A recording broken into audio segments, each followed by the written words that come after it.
জিএমচিএইচৰ পৰা পলায়ন কৰা বুলি কোৱা ৰোগী ওলাল চিকিৎসালয়ৰ মৰ্গত।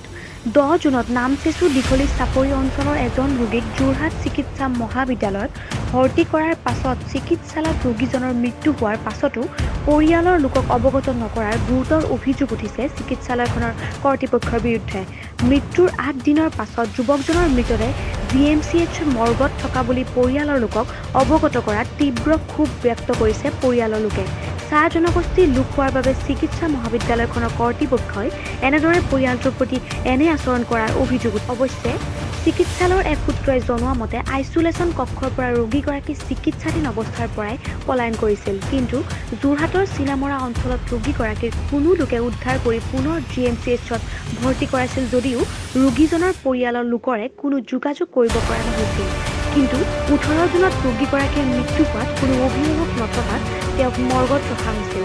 কিন্তু শুক্ৰবাৰে ওৰাঙৰ পৰিয়ালে মৃতদেহ মৰ্গত থকাৰ কথা জানিব পাৰি কৰ্তৃপক্ষৰে যোগাযোগ কৰি মৃতদেহ চমজি লয়। 10 তাৰিখৰ পৰা পৰিয়ালৰ লোকক চাব দিয়া হোৱা নাছিল। 26 তাৰিখে কালেশ্বৰ ওৰাঙৰ মৃতদেহ পোৱা গ'ল প্ৰায় 15 কিলোমিটাৰ দূৰৰ এটা ঠাইত।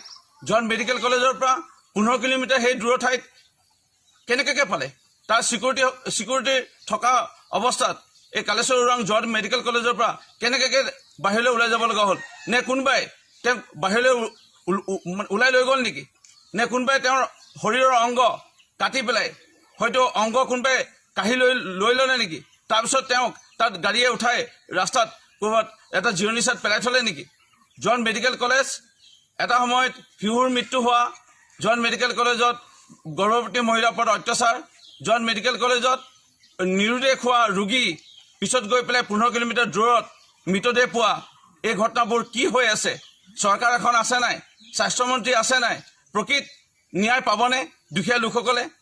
নে এই দুখীয়া লোকসকলে এতিয়া আতংকিত হ'ব নেকি যে তেওঁলোকৰ নাৰ্ছিং হোমত তেওঁলোকে যাব নোৱাৰে? টকা পইচা তেওঁলোকৰ নাথাকে বাবে, দুখীয়া বাবে একমাত্ৰ ভৰসা চৰকাৰী চিকিৎসা মহাবিদ্যালয়। তাতো যদি গৈ কোনোবা এতিয়া ৰোগী নিৰুদ্দেশ হয় ভৱিষ্যতৰ দিনত, সেই ভয়ত কোনো যদি নোযোৱা হয়, চিকিৎসা যদি পৰিৱৰ্তে তেওঁলোকৰ মৃত্যু হ'ব দিব লগা হয়, ইয়াৰ বাবে দায়ী কোন? চৰকাৰক কালেশ্বৰ ওৰাঙৰ এই মৃত্যুৰ তদন্ত কৰি অতি শীঘ্ৰে কোন ইয়াৰ বাবে দোষী, কেলে ঘটনাটো হ'ল পোহৰলৈ আনিবলৈ চৰকাৰক অনুৰোধ জনাইছোঁ।